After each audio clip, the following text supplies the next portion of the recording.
Boa noite, irmãos. Nós estamos reunidos hoje, mesmo que à distância, para realizarmos mais este culto de louvor e de ação de graça ao Senhor.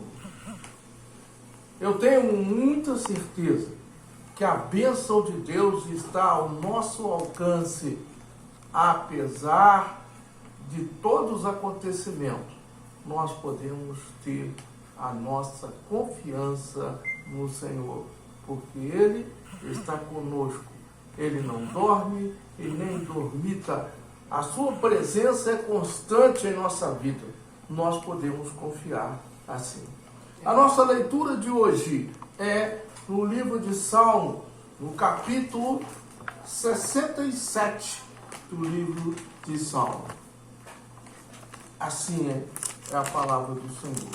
Salmo 67.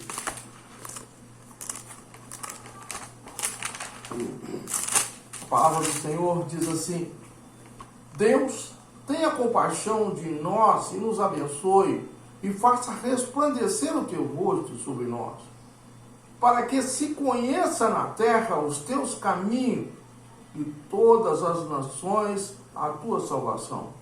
Louvem-te, ó Deus, os povos, louvem-te os povos todos, alegrem-se e regozijem-se as nações, pois julgas os povos com equidade e governa as nações sobre a terra. Louve-te, ó Deus, os povos, louve-te os povos todos, então a terra dará o seu fruto, e Deus, o nosso Deus, nos abençoará.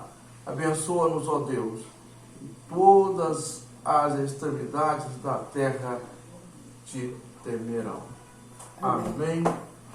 Bondoso Deus, amado Pai Celestial, sim, papai. Muito obrigado, Senhor, pela graça, pelo amor. Muito obrigado, Senhor, porque o Senhor tem nos guardado a despeito de todas as dificuldades encontradas pelo povo. Apesar de todas as dificuldades, Senhor, encontradas no mundo, o Senhor tem estado conosco. Por isso nós queremos dizer nesta noite: bendito seja o nome do Senhor. Amém. Visita, Senhor, neste momento a cada um dos teus servos que estão em suas casas, em suas residências, que estão caminhando dos seus trabalhos para as suas residências. Toma em tuas mãos para abençoar, para livrar e para guardar, para fazer aquilo que te apraz, a fim de que o teu nome seja sempre louvado entre o teu povo. Muito obrigado, Senhor. Em nome de Jesus. Amém. Amém. E amém, Senhor. Nós vamos cantar o hino de número 147 da harpa. Assim é o hino. Quero eu servir-te, ó meu Rei Jesus, e contigo sempre caminhar na luz. Tenho com o povo de Deus comunhão, e dos meus pecados purificação.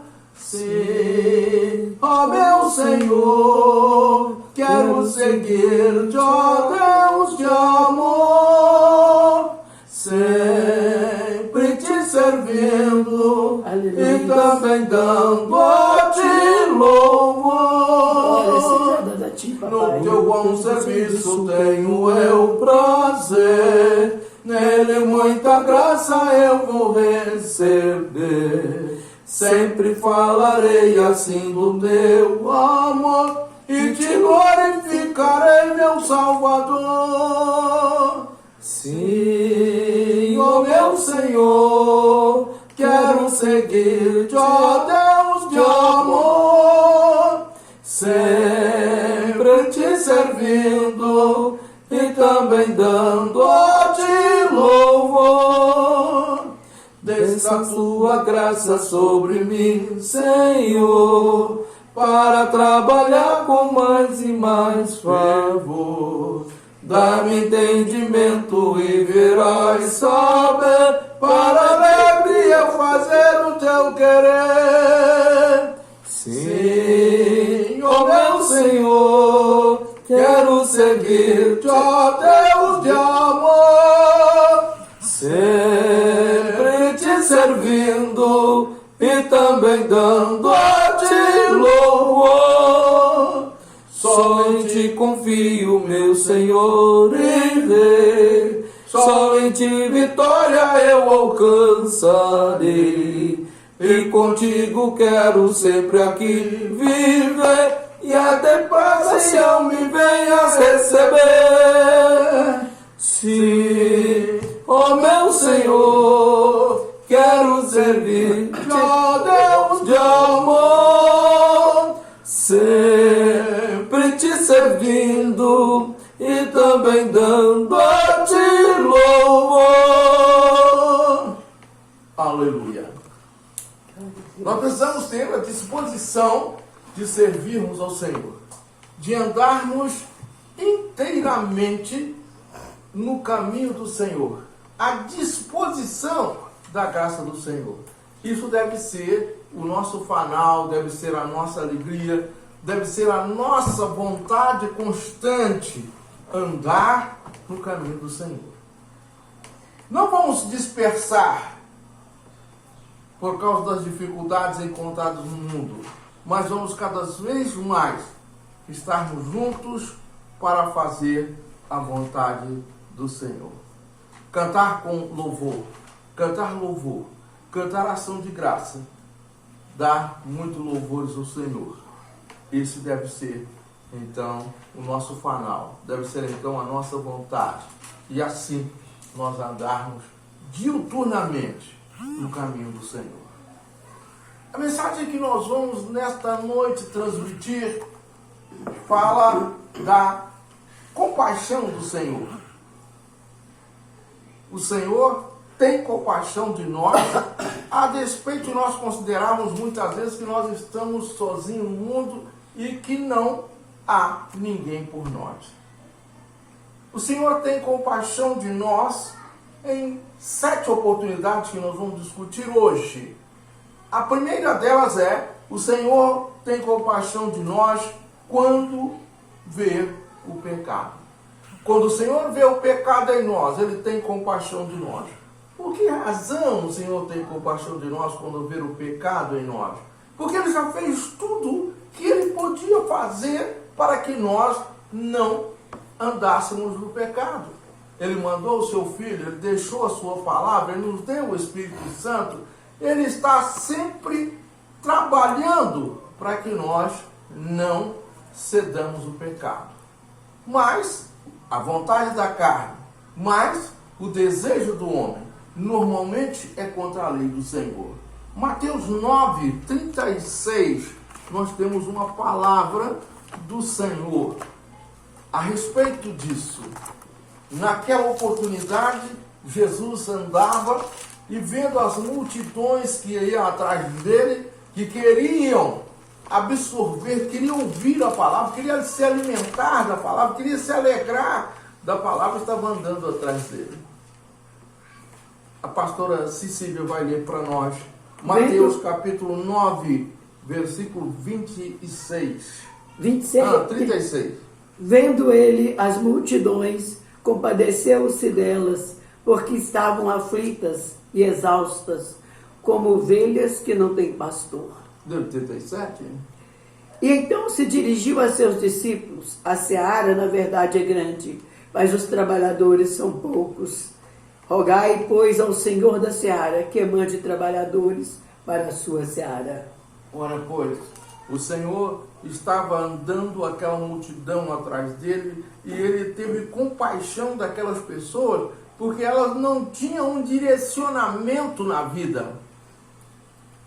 Sabiam tudo. Provavelmente estavam todos os domingos na sinagoga, aos sábados, para ouvir os rabinos, para ouvir os mestres, para ouvir os doutores da lei falar, mas eles não tinham algo importante nas suas vidas, que era aquela palavra cheia do Espírito, era uma palavra cheia de graça, que só existia em Jesus. Então ele olhou aquela multidão atrás dele e teve compaixão deles, porque estavam todos, de um modo geral, desgarrados. A compaixão do Senhor, quando vê, número 2, o sofrimento Marcos 1, 40 a 42. Marcos 1, de 40 até o 42.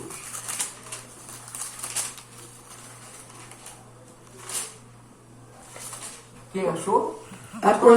Aproximou-se dele um leproso, rogando-lhe de joelhos: se quiseres, podes purificar-me. Jesus, prontamente compadecido, estendeu a mão, tocou-o e disse-lhe: quero, fique limpo. No mesmo instante lhe desapareceu a lepra e ficou limpo. No momento em que ocorre o sofrimento, se a pessoa tiver a coragem de levantar a cabeça e buscar o Senhor com sinceridade do coração, com singeleza do coração, o Senhor vai atender e curar. Aquele moço, não é? Estava leproso, havia muito tempo que ele estava leproso. E ele ajoelhou-se perante o Senhor, e ele não disse: Senhor, eu espero que o Senhor me cure, eu espero que o Senhor faça alguma coisa por mim. Não. Ele disse assim: Senhor, eu sei que o Senhor tem poder, se o Senhor quiser, é a vontade do Senhor, o Senhor pode me curar. Isso traz para nós o conselho de que o Senhor quer fazer alguma coisa por nós. Basta que nós coloquemos sem reticências, que nós coloquemos na mão do Senhor sem nenhuma reserva o direito de operar, de fazer a cura. E o Senhor disse imediatamente: quero, eu quero, seja limpo agora.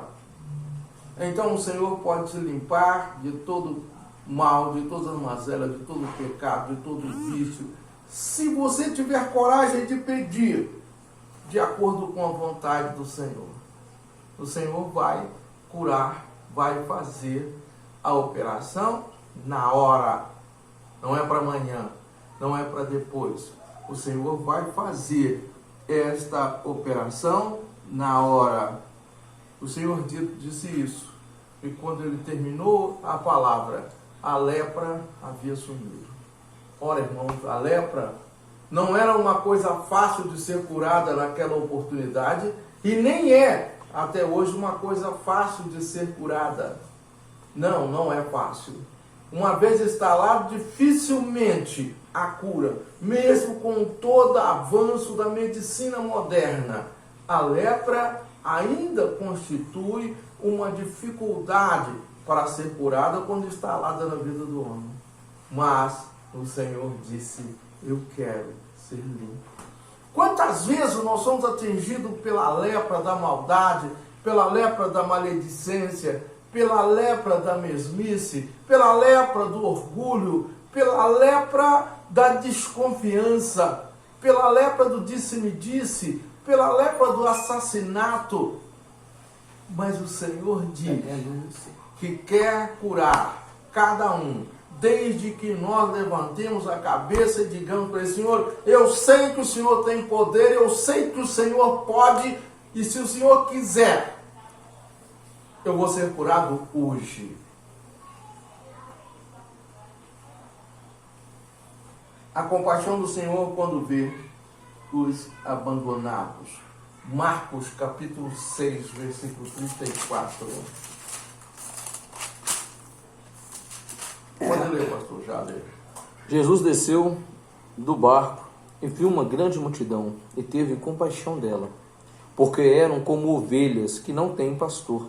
Então passou a ensinar-lhes muitas coisas. Ao declinar a tarde, os seus discípulos se aproximaram dele e disseram: o lugar é deserto e o dia já está muito adiantado. Despede-os para que vão aos campos e aldeias circunvizinhas e comprem para si o que comer. Ele, porém, lhe respondeu: dai-lhes vós de comer. Disseram-lhes: iremos nós e compraremos 200 denários de pão para lhes dar de comer? Ele lhes disse: quantos pães têm? E de ver. E sabendo eles, responderam: 5 pães e 2 peixinhos. Orientou-lhes que fizessem assentar a todos em grupo sobre a relva verde. Assentaram em grupo de 100 e de 50. Tomando ele os 5 pães e os 2 peixes, levantou os olhos aos céus e os abençoou, partindo os pães, deu-os aos discípulos, para que os distribuísse. Ele também partiu 2 peixes entre todos. Todos comeram e se fartaram. E os discípulos recolheram 12 cestos cheios de pedaços de pão e peixe. Os que comeram dos pães eram quase 5.000 homens. Aquele povo que estava como ovelha abandonada, seguia Jesus por toda a Galiléia, andando atrás dele, a fim de ouvir a sua palavra, a fim de se saciarem espiritualmente. E naquela tarde, os discípulos viram que estavam num lugar deserto e não havia como alimentar aquela multidão. Certamente, pelo que a leitura nos deixa ver, nos deixa prever, era costume dos discípulos sempre doarem alguma coisa para que aquele povo comesse. Não é? Tanto que Jesus disse para eles assim: olha aqui, dá vocês mesmos esse pessoal de comer. Eles pensaram consigo, né? Como é que nós vamos procurar agora? Vamos sair todos juntos? Vamos achar pães para esse pessoal? 200 denários de pão, né? Seria quase um caminhão de pão, uma carreta de pão, para saciar aquelas 5.000 pessoas. Mas Jesus tinha lá, no seu poder de milagre, de transformação, de abençoar, soube que ali havia 5 pães e 2 peixinhos. E o Senhor os transformou para saciar aquela multidão.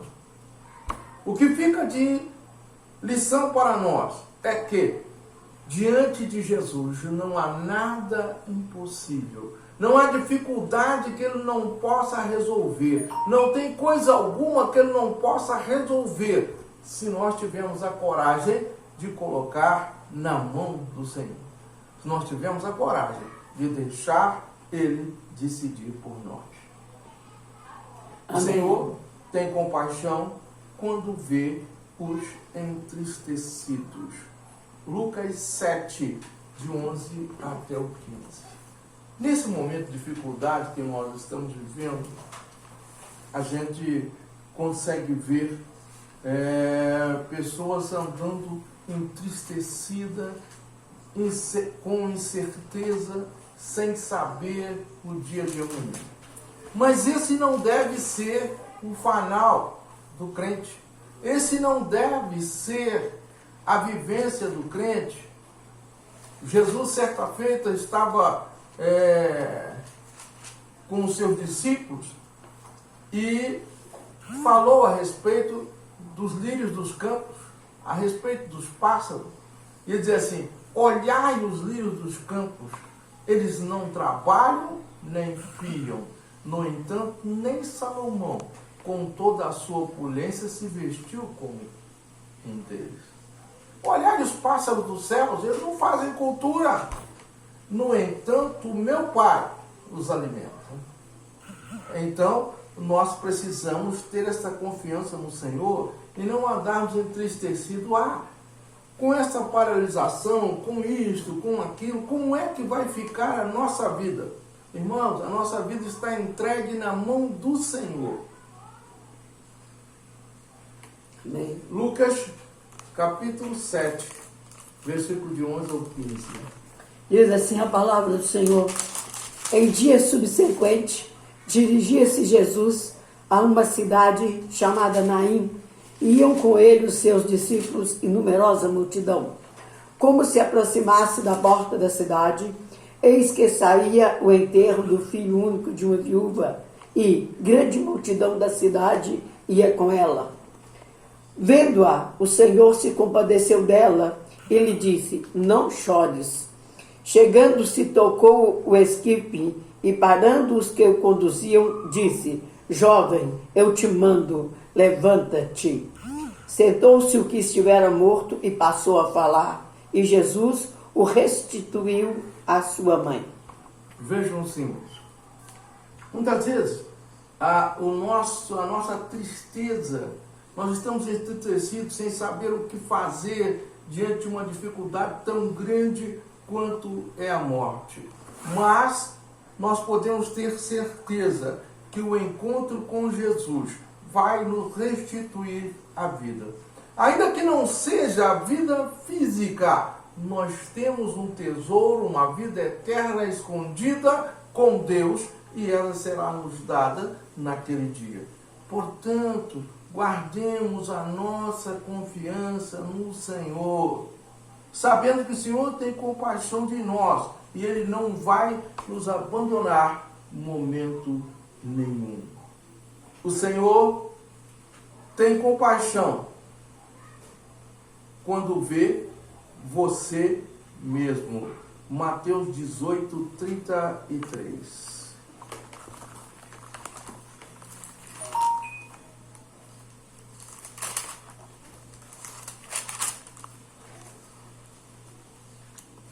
Não devias tu inicialmente compadecer-te do teu companheiro, como também eu me compadeci de ti?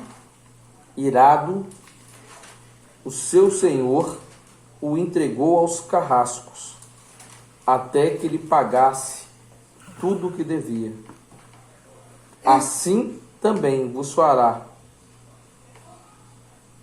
meu Pai Celestial, se de coração não perdoardes cada um dos seus irmãos nas suas ofensas. A compaixão do Senhor quando vê você mesmo.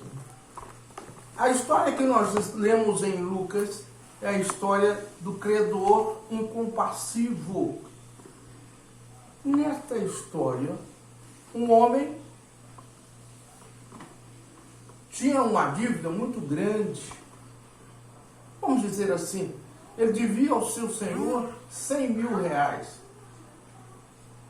E ele foi procurar o Senhor e pediu compaixão do Senhor, que ele não tinha condição de pagar a dívida naquele